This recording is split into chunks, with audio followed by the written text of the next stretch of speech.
Welcome everyone to Mail Fuzz TV. I am Peter, that is Tara, and we are going to talk about Quantum Leap Season 1 Episode 3. It is called Somebody Up There Likes Ben. So, full spoilers for the episode as always. Ben, of course, jumped into a boxer. We find out in this episode it's in the 70s, which I immediately said to myself, wait, he's not old enough to have been alive in the 70s, and they addressed that like 10 minutes later, that it's outside of his lifespan, which we expected them to do. But I think we were expecting it with the more obvious cowboy stuff that I think was teased in the trailer, as opposed to... Because this could have been any time period, really. But this is just easing us into it. So he's in... I think it was 1977, I think he said at the start of the episode. So, yes, he's a boxer, and he's going to have to win a fight. So, you better get training quite quickly. Dun dun dun dun dun dun dun dun dun dun dun dun.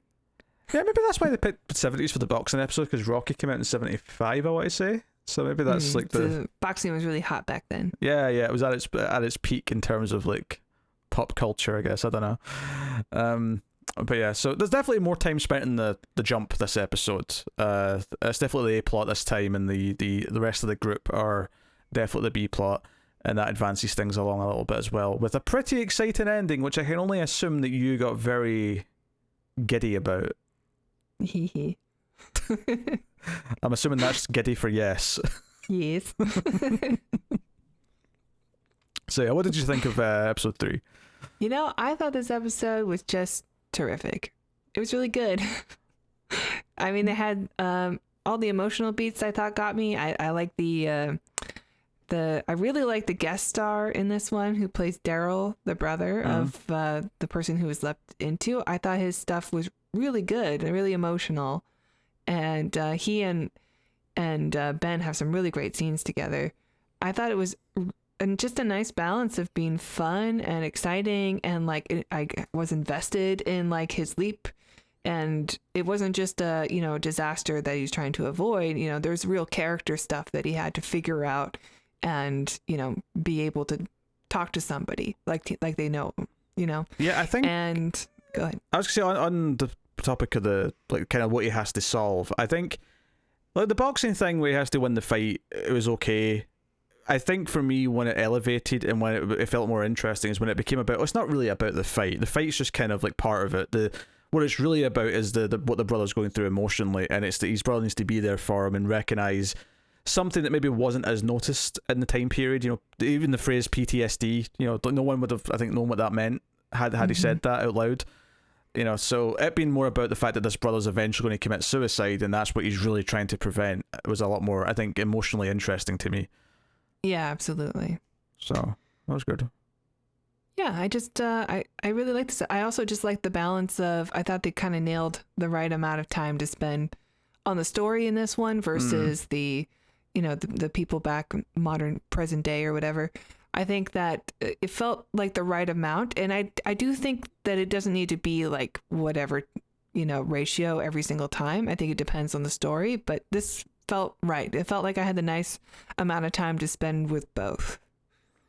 Yeah, I mean, I think one of the benefits of having this format, I think I said this last week, but the fact that you can shift it depending on which one you want to focus on more. If you want to just have like a silly thing in the jump because there's a more serious plot going on in the present day world, and you can do that. But I'd say this is maybe what the standard ratio should be, but then you can deviate it from every once in a while whenever there's a need to. So I think that's good. I like the episode too. I think this being more about someone who came back from Vietnam and is going through something that his family maybe didn't recognize in real life, so that we've got this character Ben from the future who can recognize it and can try and help what the problem actually is, I think is really smart.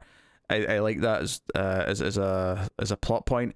The episode did have a couple of still very network TV lines here or there. I sort of noticed them and just kind of let them go past. But every so often there'll be like a really like far too positive moment where someone will say they're just there for someone or something, and I'm like, that's really unnatural and TV sounding. The way they've said that.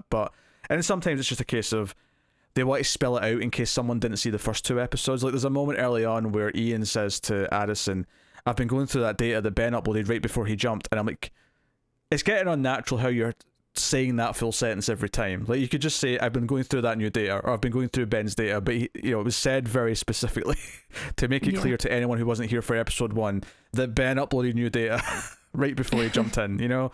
So there's some of that reiteration, just like clunky dialogue here or there. But other than that, I did like this episode. I loved one thing like maybe we'll talk about just now is one of the subplots of this episode is that Addison is like, because she's so obsessed with helping Ben, she's not really taking care of herself, she's not sleeping enough, she's not eating enough, and she actually collapses at one point when she's talking to Ben, and it's a really cool visual because he goes to catch her, but she's a hologram, so she just kind of like disappears and fades through his hands. And I thought, oh, that's really scary from his perspective, that the one person who can come and help him is clearly going through something. And is so I thought that was a really cool visual and a really interesting thing. Like, yeah, she needs to actually be on top of her game to help him. Like, she's no good to him if she starts like having exhaustion and not being able to eat. And they talk in this episode about how this might be like as many as 10 or 20 jumps, which I thought was a really interesting range to put on it, because this season will either be about 13 episodes or about 22. So I think really? that's a really interesting range to put on that. So this is going to, whatever this thing is that they're trying to get to, this destination is going to be a season ender then. I suspect so. I mean, that said though, I mean, episode 1 they said, oh, you might jump home, and we knew you wouldn't, but it could be the same thing here where he'll you know, Ben will get to wherever he's going in 20 episodes, and then they'll be like, oh no, that sent him on a spiraling thing down the quantum, you know, fabric.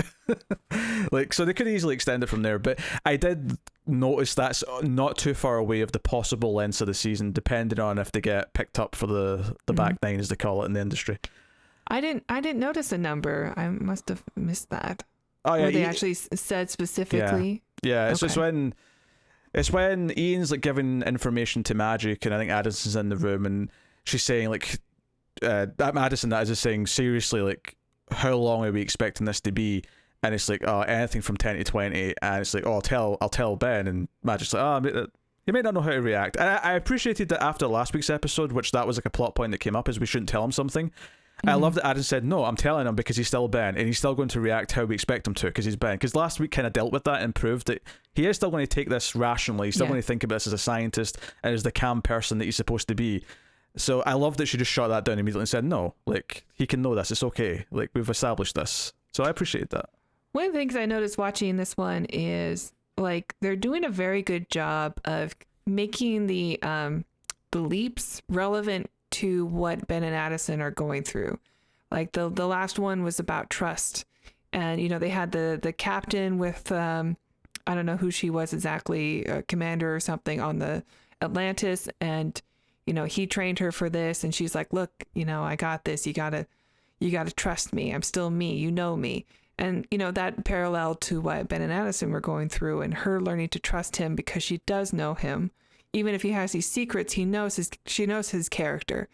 And in this episode, it seems like there's also this, you know, there's a line later on where Ben says, yeah, I'm lucky because I had 2 trainers. And there's a lot of, you know, Addison in the character of Daryl, where they're not fighting their own fight because they're so obsessed with this one thing, you know, with making sure that, you know, it's all on Ben or whatever. And they're not taking care of themselves when they have their own fight to fight. Yeah, I think Ben was in Danny, so I think Danny's the other brother. I know you don't hear his name as much because you're obviously always dealing with Daryl, but... Right, Although it does get used in a really funny way in the ring when after Ben gets punched and the ref asks his name to see if like, he's... What's your name? He goes, Ben Song. Danny Hill. Because he's like, I'm going to stop the fight. No, I mean Danny. Yeah, I thought that was really funny. That was funny. That was a funny... But I also think, like, it would have been, if they kept the original premiere, which was about the earthquake, I think that also would have paralleled really well of, like, you know, everything has changed because, like, the, you know, the ground's left from under your feet and everything's upside down and you know, everything was normal at one point and then in chaos the next. I thought that would have been kind of a good parallel too. So maybe there is like more of a focus on that and making sure that these leaps also reflect what's going on with our characters so that we can, you know, empathize with them more and learn to love these characters and watch them grow each episode. Yeah, I think they're doing a neat job with that. It's the sort of thing where eventually they might run out of neat things to tie that into thematically with the 2 main characters, but at least right now, because we're early days. For the opening of this new show, I think, it's been very, very cool. Yeah, and there's a lot of neat moments here, because, it's all about someone who's looking out for someone else. And funnily enough, what Ben's even going to do for Daryl is that he's making sure his brother's there for him in return. And that's kind of like, like Ben's like, yes, I need you here. You're kind of a big deal, and you're the one helping me through this, so I need to make sure you're okay too. So yeah, there's a nice little parallel there, which is cool. I think there's some interesting things that come up in this jump early on. We've been sort of like talking about how's Addison going to feel when there's a romantic element, and it actually wasn't that big a part of this that I thought. Obviously, we get the reaction to the first time he kisses someone in front of her, because it's still like, I don't know. I feel like there could have been a little bit more of a reaction. Because I looked for him, like, oh, how's she gonna feel? But she's a little. She kind of gets over it. I think she understands exactly that it's not his fault. He's not initiating the kiss. I mean, this woman literally runs up and just like, basically this isn't a storyline of like, you Yeah. have to get me pregnant or something. Yeah. That's what Ziggy says you gotta knock her up. I'll look forward to, because there's a moment in this where like she sees like what Ziggy says, and I think it's about the brother's suicide, and she's like, oh no, and there's like a little bit of a tease of like, oh, what's she going to say? I could almost see a similar thing where she's like, okay, what does Ziggy say you have to do? Wait, what? Ziggy says you have to get this person pregnant. No, I think in the moment she understands that obviously this is not him doing this, so it's not a big deal. But I do think there was a little, like, she calls him lover boy like a minute later, and there's kind of like a little bit of a tone. She's mocking him. Yeah. And trying to be like, you don't do this too often. Yeah, but keep in mind as well that she can't necessarily let him know that she should be jealous either. So she's having to kind of. I still would have appreciated a bit more reaction, like in the scene, because, or maybe not appreciate. Maybe I don't appreciate exactly the acting that is happening. I think this is the sort of thing that they can really play with. If we're like remotely right, and at some point they do swap and she's the one leaping and he's the hologram, this is the sort of thing that when she eventually has to do a romantic thing with someone and then he finally gets to feel it, all of a sudden like it'll be like this, you know what, I kind of get it now. Maybe he'll get more jealous more quickly and it'll kind of show the difference between them or something. You could play with that a lot for comedy if nothing else. Yeah, maybe. I also thought that it was odd that she didn't know that 77 was outside of his lifetime before like Ernie Hudson says it later on. I want to say that it's not so much that she knows when her boyfriend, fiance was born. I think it's more a case it just never occurred to her. She's just kind of like, okay, we're in 77, let's deal with this. I think it's it's not until that scene where it's like, oh shit, you're right, that is before he was born. Because we were saying in episode 1 that he might have even been, because that was 85, I think, and we even said, oh, maybe 85 is when he was born, because he's about that age. That would line up. Because so as soon as it said 77, I went, no, he's not that. Like, he'd be in his 40s, So it doesn't seem that old. This feels like it's a bit off. So I was glad when they said that, and they make it quite clear. Yeah, he'd removed all the safety features before he jumped the first time, so that's why he's going to keep going. And I guess it's a good time as well to talk about kind of some of the stuff they said here about how they compared it to like slingshotting around planets to go further and pick up momentum, and that's effective. Like every single one of these leaps is intentional to some extent in that it's going to get them to the end point, to the destination. I thought that was a really interesting comparison, that he's sort of like going around the space-time continuum. Leaps are slingshotting him, and I guess that means he can build more momentum and presumably leap even further. At the same time, though, he's already went back, then forward, then back further again. So I suspect that maybe he'll keep going more extreme in both directions as he's going. I don't know. You think he'll go to the future? He could. Why not? Like, maybe that's the thing I always expected from the original show, and I'll spoil that never happens. It's the sort of thing I expect him to do eventually as a big deal. Like, oh shit, he's actually went forward. Yeah. That would be cool. That'd be interesting. And yeah, what does Ziggy the computer say about that then? Like, is the information even there for Ziggy to know? Exactly. Like, yeah, that could be a whole maybe holy that's shit his moment. destination. Maybe his destination is the future. It is interesting because obviously, like, they're talking about Janice and about how it sounds more and more that she's using him. She's hacked into the mainframe, and they're like, well, we want to like stop her, but at the same time, she can't really do anything. She can look at what we're doing, but she can't like access it. She can't like give it commands. She can't do anything. And obviously, the ending of the episode kind of shakes that up a little bit because she's got some tech. But she is still slowing it down because Ziggy's being separated into this other thing. Also. But and I still maintain that the idea that whatever reason Ben's doing this for is noble in some way. We just can't predict it yet. Yeah, I don't think that they would make it so that Ben would purposely work with somebody who was evil, even though, I mean, they're really trying hard to make her seem like she's this evil person and possibly evil leaper. It feels like a red herring to me. It does. I mean, she doesn't actually hurt anybody. No, you know, like everyone gets out of her secret lair before she, you know, activates the smoke machines. She drugs her mother with a tea to make her pass out, but it's nothing too malicious, I wouldn't say. Yeah. Like I think. Well, I don't think so. I would never do that to my mother. I'm sure she would. Well, obviously, yeah. Disown me.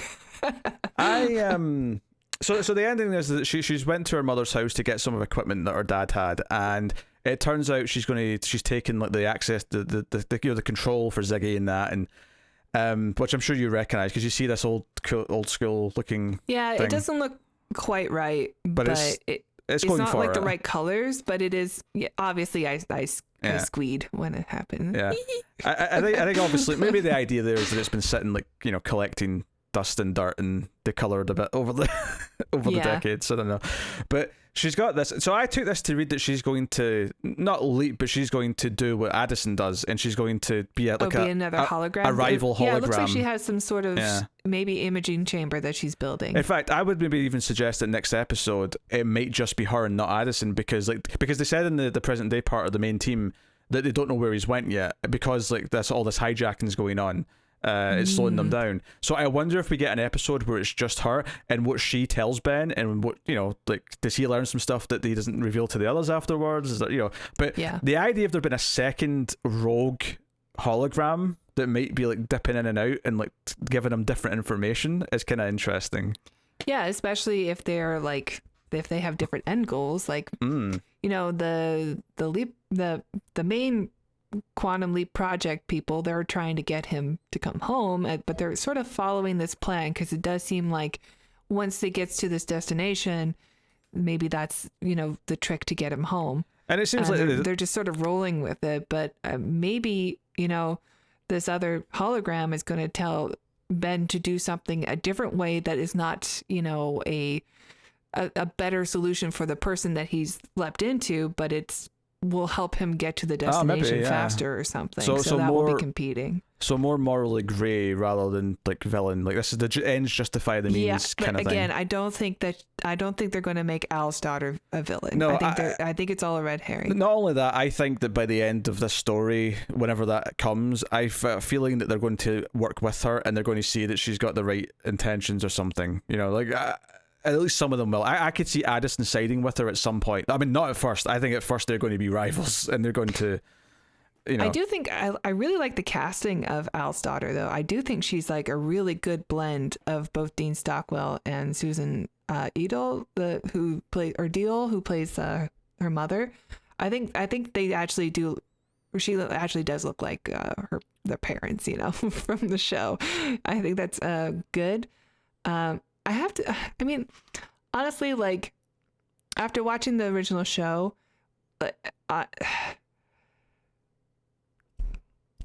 Scott Bakula is a great actor in that show. But, like, Dean Stockwell was such a standout. Like, he was such a scene stealer. He was so fun. And, like, Scott Bakula is talented, but, like, Dean's on another level. And he was definitely my favorite character. I'm sure a lot of people's favorite because he's just so fun. Well, he was in one of the best movies of all time, Paris, Texas, so clearly he's got some talent. Of course, yes. Also, Werewolf of Washington. Oh yeah, that's classic. In the same breath. But like, if I don't know, like this whole, the first episode they brought him up. They mentioned he died a year ago, and then there's a dedication to him. And then the wife coming back in episode 2 and 3, and they're both talking about, the character of Al and how he's dead. And I don't know, it's just it's a weird thing to bring up so many times. I understand, like, I do like that if Al's around or has been around up until a year ago, that he would of course be involved in this project. But when Beth says to her daughter, like, your father was obsessed with this until he died, is obsessed with finding Sam, that's sort of, I don't know, it kind of rubs me the wrong way, just because I don't want my favorite lovable character from the show Yeah. to not have some sort of Well, closure before they kill off the character, just, you know? it just compounds the key thing that everyone's upset about with the end of the original show, is that this basically, and this sounds, because this is the thing, it doesn't sound it sounds plausible that this did eat at him, that like he couldn't help Sam, right? This idea that Sam never came home and he felt somehow responsible for it. It makes too much sense that I don't think I can complain about it. And I get why you love the character, so you're kind of sad that, oh, he had this miserable 20 years or whatever it was of being like obsessed and not having closure of some type, because the character is gone.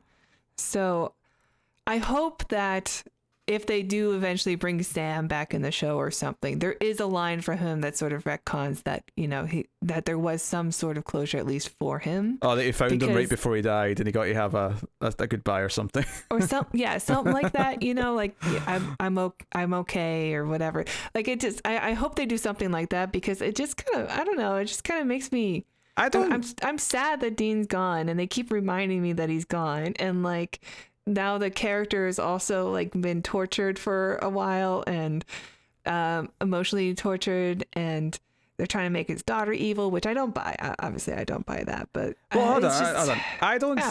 I think you're reading this a little more negative than I think it's supposed to come across. I think them including his legacy in this so much, and the idea that he feels the same way that the fans did about the original show, is supposed to like make you feel connected to him because he felt the same way.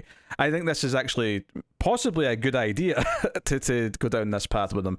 And the fact that we're using his existence and that he's got this daughter to like bring his tech back in as a plot device to have her get involved in this kind of like rogue way where she's like hacking in and being involved as an unofficial second hologram, I think it's a cool idea. Conceptually, I think this all sounds good. And the character side of things, where yeah, okay, it doesn't sound great that he wasn't satisfied, but I think, like I said, that kind of ties in with how the audience have typically felt since the end of Quantum Leap, that it's this sad ending of, Sam never made it home. And I think tying that to a character and like, it's almost like the show's trying to promise you that it's going to in some way fulfill that, like, and fix that by the time the story's, if they don't get cancelled, which is possible. But I think that's the kind of the point in a weird way, with especially with Al's daughter, is that Al's daughter is, because in this scene with her mother, she's like, you're the one who told Magic to like not approve me to be a part of the Quantum Leap team, and that pisses me off. It's very Top Gun Maverick, actually. You told him not to include me because you didn't think I could do it, and she's like, oh, I didn't want you to be obsessed like your father, I didn't want you to like devote your life to something that would never happen. And she says something that, it's hard not to side with her a little bit when she's like, did it ever occur to you that maybe I was the genius that could do it, that I would be the one who would solve it and actually do the impossible? And she basically implies that no, never. And she's like, yeah, never, didn't think so. So it's kind of like, oh, like, okay, we can't have Al do it, right? Sadly, but we can kind of have his legacy do it. And I think that's, kind of where they're going with it. But like, I could kind of, don't get me wrong. I mean, you're probably right. Don't get me wrong. I get why the thought of him being obsessed and not being happy because he couldn't find or help Sam, I get why that's a little upsetting, but I think that's kind of intentional. I think that's meant to like stir those feelings up, because the show is going to in some way like alleviate you of those by the end of the story, if they're able to go that far. I mean, the ending of the show doesn't bother me. I think it kind of makes sense when you understand the character of Sam as to, Sure. But I just don't, and there was a lost ending that was dug up by, I think, Alison Pregler, and made a video about it. So it's it does like have an additional scene with Al in it. So it does kind of imply that he was going to keep searching, but that wasn't in the original ending. It was just sort of ambiguous in case the show came back. Because I don't think they knew that they were going to be canceled until like, the week of or whatever. So like the ending they go with is kind of ambiguous, and then they put the title card on at the end, and you're like, okay, well, I guess this show's over. Yeah. So I don't know, like it just, I'm sad that Al never got closure. So I hope there is some sort of retcon later on, because. Well, no, you do. Hold on. It's a bummer. You keep saying retcon. The end of showing new information is not a retcon. Okay, yeah. I hope there's new information where this can get retconned from my brain. I love how you started off saying this was a terrific episode, your favourite yet, and then you've somehow found a way to take one moment and spin it into this huge... Well, it's just not the thing about the show that I've been enjoying so far. I just, they just keep reminding me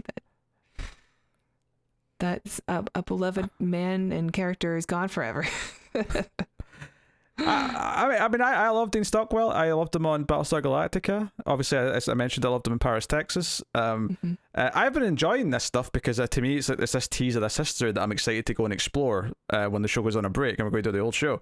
I think it's enriching kind of the idea that there is all this history to the show. It makes you feel like it's got a bit more flesh to it versus, some network shows, especially when they just start and you start with a pilot, it does feel kind of hollow until you build up enough stuff but this has this neat thing because it's continuing on from this legacy show where it's like, there's all this kind of intriguing history kind of already tied to it that they kind of can call upon. But at the same time, they're doing a lot of character work with the two new leads especially to flesh them out and make them feel like they're more and more there. But you do have the whole extended group as well, and the ending with them coming over to watch Real Housewives with Addison was one of this is a cheesy TV moment. Like, this feels like really over the top. I kind of liked it though. I love that Ernie was like, didn't understand the show. What is this crap?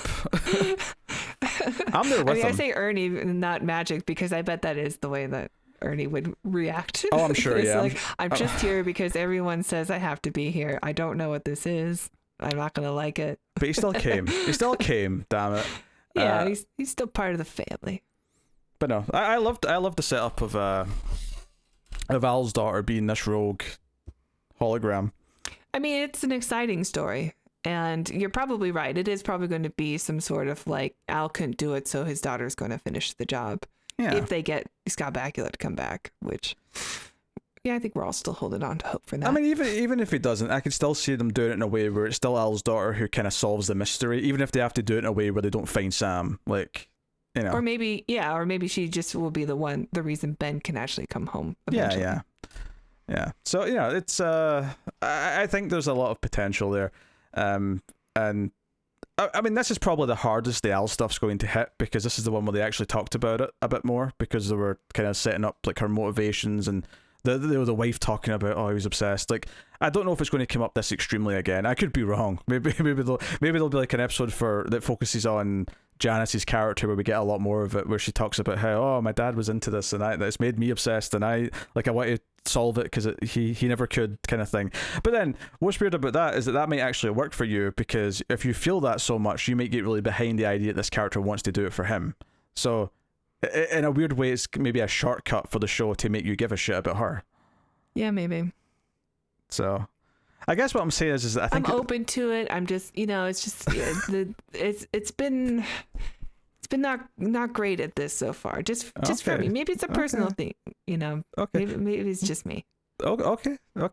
Maybe I'd feel differently if I'd already watched the original show. I'm reading it how it's been presented to me here. Yeah. So, but yeah, so I think it's tugging on those strings for those reasons. As for any other future stuff, Ian just kind of reiterates, Ben's going to a specific point, blah blah blah, slingshotting around these leaps. So it's like, okay, so we're setting up that, and I did like that as well. Again, it's almost like a meta thing where Addison says, when she shows up and Ben's like, you said it would, why did it not work this time? You said after the next sleep I'd go back home. I do kind of appreciate that she's like, hey, like, dude, it's going to take a few, okay? Like it's not going to be the next one. You have to accept that there's going to be a big bulk of these, and we're just going to have to go through it. So yeah, we don't know, but it's probably your fault. So how mad can he really be, right? He does remember a couple more things. He has like a sort of flash to like waking up, presumably next to her. When he gets knocked out. I thought this was edited really well when he gets knocked out and he lands on a bed. There's also at one point he remembers he's an only child because he always wanted to have a brother. He's like, wait a minute, I was an only child. Alternatively, I was an only child and never wanted any siblings, so I can't relate to him, but it's fine. I'm a middle child, but there was a time where I wanted to stay the baby. I was very upset that my whole world is different now. Luckily, I like my sister. I'm now. just imagining a little Tara, like, you know, your mum's at the edge of the stairs and you're just tempted to push. You're just like, oh. I would never do anything to compromise my mother. My sister, however, turns out babies are made of rubber. They have bouncy bones. She turned out fine. A little short, but there's some wacky visuals that have been presented to me right here about, you know, like 5-year-old Tara, just like. I'll tell you stories after. I don't want to say them. Don't implicate yourself on the record. I was a kid. There is one, you mentioned good editing, and I do agree about that knockdown moment. There is one weird bit of editing though that really bugged me. It's just a small thing, and I suspect it was for timed because they're trying to trim things out of scenes just to like get it down a little bit. But when after the weigh-in, so they go to a weigh-in at a Vegas casino, and there's some jokes here about how like the other guy clearly wants to kill Ben, or at least kill Danny, and you know, like Addison's sort of rubbing it in. But when they're leaving and they're going to the car, like the guy comes out, and it turns out the woman that Danny's in love with, the one that kissed Ben, is actually meant to be with the opponent, and that's why he's so pissed. So he comes out with his buddies to confront him, and they're just walking away, but it's basically the brother, Daryl, gets in the car and says, come on, let's just go. And it goes from Ben walking away to like a cut to him just like closing the car door. And it felt really stilted to me. It felt like that wasn't meant to be a jump cut. It was just something they did like when they were trying to trim it down later. Because like there's times where you can just jump ahead and it feels natural and fine because you're jumping ahead in time. This felt like, no, this was meant to be a scene where we saw him walk to the door and they just trimmed it out to make it shorter. And it felt like it was just sort of jilted. Was because it from of the same angle too? Did they switch cameras? It was a different angle because it was like a completely different location, but it felt like... But still, like, yeah, it's fast. Yeah, it felt like this wasn't an intentional... This wasn't an intentional thing they planned when they were writing or shooting. This was something in the editing room to just try and trim it down an extra like 10-15 seconds, and that's how it went. So it just felt unnatural, but obviously these guys call Daryl a baby killer, which makes him punch a couple of them, and we find out about his time in Vietnam. And my favourite scenes of this episode were probably Ben just trying to get him to open up and talk about it. Say, hey, there's something wrong. You're betting the gym on this with loan sharks, and if I don't win this fight, you're going to lose your money. And originally that's what happened. Then he would commit suicide. Which we thought would be the reason why that he just, couldn't support his family. He lost everything and commit suicide. But it seems like there's no really avoiding suicide no matter what happens. Yeah, so without people actually convincing him to seek out help, because the wife can tell there's something wrong, and she shows up and she's concerned. So it's not that she's being like a horrible wife or not paying attention. I have a nitpick about this scene. Okay, what's the nitpick about the wife? She shows up with sandwiches in Tupperware, but it's like modern day Tupperware. It's not Tupperware from the 70s. I do not know what Tupperware from the 70s looks like, so it's very orange. What? Why is it orange? Why would it be orange? They're always orange in the 70s. Orange, brown, maroon. That's just the color palette of the 70s. I thought you were going to tell me like it was a different material, so they always look distinctly different. Yeah, they also had like screw top one, or they had like this weird like starburst pattern on the lids in the 70s. I know because my mother had like Tupperware from the 70s that she had for like 20 years. That's what all her food was stored in. This is the mother that you so far claimed that you wouldn't drug or push down the stairs while pregnant. Yeah, of course it wouldn't. Okay, just to clarify, that same mother. Okay. Yes. I've never wanted to kill my mother. It's just come up a lot in this review, I'm not going to lie. This is an exceptional amount of mother name drops. No. My sister is the one I wanted to... Well, yeah, I love my sister. I won't finish that. My mother's great. Oh, dear. Yeah, but yeah, that's my nitpick. The wife clearly, does care about him and is like coming to the brother to talk about the husband because she's concerned, and he's not really showing up as much. He's acting different, and I do appreciate that. Like Addison recognizes right away this is PTSD. Like partly because she's a vet and she's seen it in other people, but she's like immediately this is PTSD. I recognize the symptoms. That's what this is. And that's something that you hear a lot about people who came back from Vietnam had that, but it wasn't at the time as talked about or diagnosed or or whatever. You know, that's what First Blood is about. You know, that's what Rambo's about. Is this person who's come back kind of broken, and the world treats him in a different way. And we see it. You know, the other boxers making fun of him and calling him baby killer also is kind of like a part of that. It's like, yeah, he came back after fighting for his country, but he's treated like a criminal and a villain because of he has no outlet for his grief. Because as we learned in Star Wars, America was the villain in Vietnam. That's a reference to our sci-fi movie podcast, the Atomic Serum Experiment. Go check it out on Male Fuzz Movies or your podcast app near you. Yep. I thought you'd appreciate that reference. You just give me this blank stare of like, why are you bringing this up? Yeah. I don't know. All right. Yeah, I really like the stuff with this brothers plot. I thought they got a really great actor to play Daryl. I didn't look up his name, but he was terrific. And John Chaffin. Great job, John. Okay. I tell you what I liked. I liked the idea that, okay, like in the original fight, he missed this chance to knock him out. So all you have to do, because you've still got his body. Keep in mind that even though you look like you I have thoughts. Yeah. You have his physical like form, so when you punch, it's not going to be your punch that he's feeling, it's going to be Danny's punch that they're feeling. So, you know, you've got that on your side. It's just like the know-how and the psychology that you need to kind of learn. So, and obviously you can't really do that in a day, but what you can do is just memorize the fight that originally happened, accept how it ended, and just sort of do something different there. So basically he tries to remember it, and we find out he had a photographic memory, which, as he points out, is ironic because he's got amnesia now. But he like just tries to learn it. So we get this scene where he's shadow boxing with Addison, and he's just trying to learning the moves as he goes. Don't get me wrong, the way he still wins the fight is still a bit, that's lucky he was able to pull this off, like, you know. But I think that's always going to be in this show. There's always going to be an element of he's lucky that he pulled this off in this thing that he's not supposed to be able to do. So we'll see. Yeah, but I think it worked okay. You know, obviously the person he leapt into can really take a punch. So, and because he's very muscular, as he was admiring himself in the mirror in the beginning. That was a funny scene. He was sort of going, ooh, and oh, I'm ripped. Oh, look at this. Yeah, it's all right. Which Addison gave him shit for as well. Yeah, very cute. That was entertaining.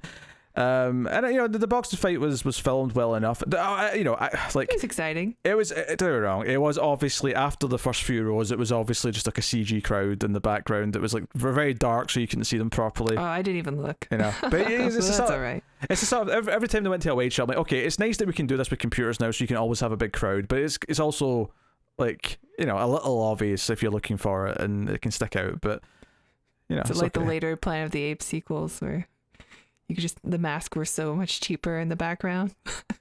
Oh, I thought you meant the new trilogy. No, that new trilogy's got phenomenal CG. What are you talking about? No, the later sequels to the original. Yeah, if a TV show comes out with effects like the Dawn of the Planet of the Apes, I'm going to be like saying, "Oh my God, they've done wonders on this." Yeah, it's great films. Yeah. Also, the original Planet of the Apes sequels are great. Some of them are all right. I would say they're great. You're too generous. I mean, I can go over one by one and tell you why each one's great if you like. No. We don't have time for that. We're focusing on Quantum Leap. But okay, I do have thoughts about this. So we don't really know exactly how the leap works in comparison to the other leaps, like from the original show. The original show was kind of like a mind bender, because you didn't know if is it like the mind that leaps? Because I've explained before that when Sam takes over a body, that person technically goes to where Sam is in the waiting room. That's what it's called. So they swap places. But obviously everyone still sees the original person, and we all see Scott Bakula. But there is like, if he leaps into a small child, is it the body of a full-grown man in this child, which is an odd statement, but like, or is it like is it just the mind that's sleeping? It's just the mind. I'll solve this right now. It's the mind. But there's also but there's episodes where he leaps to a blind man, but he's not blind. And there are other episodes that are even more like, oh, it's the body. You've thrown a wrench in my logic, but I would say here it's definitely the mind. Like, I would absolutely say this show is the mind. Well, I think, this show is kind of different, right? Because it seems to be that the bodies and the minds are kind of merging. Well, maybe not the minds, like the bodies definitely, because they don't have a waiting room. So no, this Ben is just it's like more a like, ghost, just possessing this person. And it's more like the original person is just kind of like, you know, like in the subconscious. It's always like Get Out, right? They're in the sunken place whilst Ben's in control doing these things. Okay. Yeah. So, I mean, but they're definitely establishing that this is not Ben's body here. This is, although he feels the punches, it's still like when he throws a punch, everyone's going to feel. Yeah, but I also assume that when he gets punched, like it's not as painful as it would be because this guy's face is more used to taking punches. Jaw. Yeah. So I assume it works both ways, which is interesting because the leap at the end of the episode, he becomes a woman. So it's interesting that is he going to like I don't know, like let's say he gets hit next episode, is he going to feel it more than he normally would because he's in theory a weaker body than he normally has? Or if he pees, where does it come out of? I feel like they're going to avoid the genitalia question as long as possible. That's a good point though. Like he must have been going to the bathroom in these leaps because he's been there for a couple of days each time. Well, yeah. Well, I don't know. I've got we see him pee out of his penis? But like, I've got a weird thought. Yeah, so you know how he sees himself still, unless he's looking in a mirror, right? Obviously, he's a different size from the guy in the mirror, right? I'm talking about his whole body here, not his penis. Just let me be that clear. His whole body, right? So if he, let's see, and this extends to the penis as well, but I'm going to use his arm as the example here. Let's see in the mirror, when he's looking in the mirror, he does that, right? And he puts his hand around his arm. Because this guy's arm, he's like ripped, you know, he's a bulky boxer dude, right? Yeah. When he looks at himself and he's making contact, like what does that look like in the mirror? Like if the arm's bigger, like there must be a disconnect between the thickness of the arm that he's actually touching and the one that's in the reflection. Well, yes, I don't think so, because I think he would still be touching his arm, because when Scott Bakula leaps into a woman who's very much smaller than him, and he's like a giant hulking hairy man, he's wearing the same dress as her, but it fits his body. Right. But it also fits the body of the woman that is wearing it. So. But yeah, but what I'm saying is like, it's not like a tiny dress that's been stretched out. It's like a dress that's made to fit Scott Bakula's shoulders. Right. I get that, but I'm saying in the context of this new show, forget the old show, right? If he's doing that in the mirror, right, to the big bulky boxer man's arm, right? When he looks down at his own hand, touching the arm, is he like that? Like around it because it's actually thicker than what his real arm is. Yeah. You're saying like if he was an amputee and he reached for his leg, would his hand just pass through his like? Sure. Yeah, that's another way of putting it. Yeah, or whatever. Yes. I don't know. Or alternatively, so yeah, no, it's the same thing. So what I'm saying is he feeling body mass like further away from his arm? Right. Yeah. I don't think they're going to answer this, but admittedly, it is an interesting question when it comes to now that he's in a woman's body. Like, how does the bathroom situation work? Like, obviously, maybe we'll get a joke about it. Maybe we'll just Addison will come in and he's just leaving the women's restroom or something, and he'll make a comment like that was really weird. Either that, or they'll do like a joke at the end of a scene where he turns around and just goes, "Wait a minute, how do I pee?" Cut to the present day plot. They won't like let us see it. They'll just cut to the next scene. Yeah. Does Ben even need to pee? Like, cause if the actual Ben doesn't have to pee, maybe he doesn't have to pee. Yeah, but the real person he's in has to pee, surely, still. I suppose, but like maybe he doesn't have to eat, or I don't know. But there's still a physical person that he's inhabiting. Like, they have to eat and drink, and even if they're not going, even if he's not, if he's there for a long time, maybe. But even if he's not going to eat and drink while he's in there, and he's been there for a couple of days at least in this boxer dude, so he had to have done. But even if he doesn't, that person still ate and drank before. Like, they're still going to have to pee at some point, even if he's not actively drinking himself. Okay, there's just so many questions. It's your fault. Anyway, so yeah, he jumps at the edge right before he's explaining the dream or the memory that he kind of had to Addison, and that's when he leaps. And I'll be honest, I thought it was like a gay bar at first. I thought that's what they were doing. It was the with mustaches, yeah, and the music. Yeah, it really felt gay bar to me, and I thought, it's gay bar in the 80s. I was getting what's the name of the lounge in the Police Academy series? It's like a running gag where they keep sending people to this gay bar. I can't I don't know, remember. but I love that you know the Police Academy series so well. It's always the same music that plays when they go and the dance. But anyway, so this guy's hitting on him, and then he looks in the mirror, and I was like, oh, it's just a woman. Okay, fair enough, right? But I thought it was going the whole gay bar route. But even that's interesting though, because I suspect they'll still do that at some point. But here it's interesting because it's like, okay, now he has to deal with being another gender. He has to deal with being someone. And just instantly getting hit on unwantedly. Yeah. I got a place right down the street, super convenient. Yeah, which actually, it's so weird that felt even more intimidating in a way afterwards. Because when I thought it was a guy and this was a gay guy, I thought, oh, this is just some drunk gay idiot, and it's just kind of stupid. But I never felt like, it's intimidating. But then when I found out it was a woman, I was like, oh, this is actually a bit creepier now. But this guy's, right down the street. Yeah.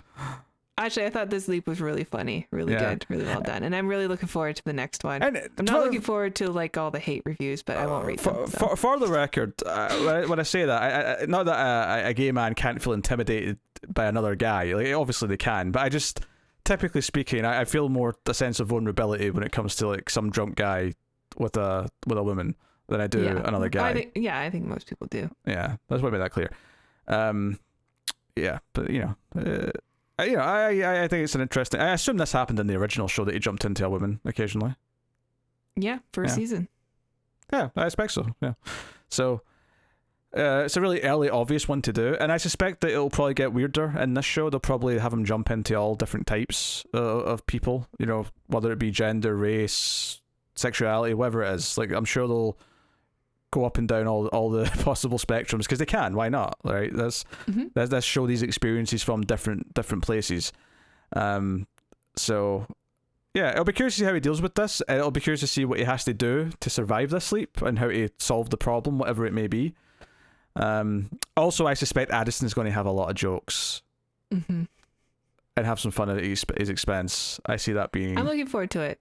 I know you said the last scene was kind of cheesy because they were all hanging out together and stuff, but I kind of thought it was a sweet moment for everybody. I didn't dislike it. It just felt a little like TV nice, like unrealistically TV nice. I didn't dislike it though. Like it's fine. Yeah, okay. I like the moment where Ian is talking to Addison, or Addison's talking to Ian, and she's saying like, I need this, I need this, I need this. I have all these things that you have to get ready for me. And Ian says, well, yeah, I already know what you need. You can trust me to do this part of the job for you so you don't have to like hover and be over everybody. And, they can just she should have faith in them to, be able to do the job that they're there for, Yeah. So yeah, there's good character beats in this one. The leap itself had a nice story that had some weight to it. Had more weight than the last episode, I'd say, in terms of the actual, the characters that he's interacted, the person he's trying to save. Because it felt like a more noble thing. Because it was just like, you need to win this boxing fight. It's like, is that a big deal? That some guy lost a boxing fight, like whatever. But then it's about saving his brother from committing suicide. It's like, oh, okay, all of a sudden this is more investing. Like I care now because this is actually someone who needs help. And even if Ben didn't win the fight, which would have put Daryl in a predicament because he owes money, but it still it sounds like they did the thing that they needed to do, which is get Daryl to seek help, and maybe he would have gotten help anyway, even if he won or lost. If anything, that would have been almost a harder ending that I kind of would have liked them to do, is that he loses but is still able to convince him that, look, it doesn't matter. Like, I lost. That sucks. I'll keep working hard, but you have to promise me that you'll keep working hard and go get help. Like, they could have done something like that. But it's a Happy Network show, so more often than not, they're going to give us the happier endings. I do suspect though, eventually they are going to give us a downer of an ending to a leap, because it's a normal thing that they should do at some point. But I think right now they're wanting to be happy, cheery network TV show. So everyone's a good character. Does he still leap if he's not successful? I don't think it's so much that he's not going to be successful. It's more that him being successful is bad for someone else. Or something to that effect would be my guess. But I think they'll be okay. You saved this person, but that means that this other person has to die, or it's going to be like a trolley problem. situation where there is no ideal answer. Yeah. So, yeah. But anyway, yes, I enjoyed the episode. Me too. I thought this was great. Terrific. Yeah. More, please. Yeah. I'm excited to see what he's like, what the plot is in the next one, where he has to be a woman. I think that should be interesting. So there you go. That is episode 3 of Quantum Leap. We will be back next week with episode 4. So look forward to that. Give us your comments below what you thought of the episode. You can support everything, of course, by liking, subscribing, dinging the bell for notifications to make sure you know when the reviews of everything go up. Check out Male Fuzz Movies, which is the movie channel where all the movie podcasts live, including our sci-fi movie podcast that we do together, so go check that out. And you can support everything financially if you want to help keep all the content coming by going to patreon.com/MaleFuzzTV and supporting us over there, or hitting the super thanks button below the video on YouTube. Any and all help is appreciated, so thank you very much for joining us. We always appreciate it. Keep watching Quantum Leap. And Ziggy add something. Salsa? Salsa, yeah. I love it. Add vanilla. I can say add vanilla so it ties into the TV reviews. Oh, I'm an idiot.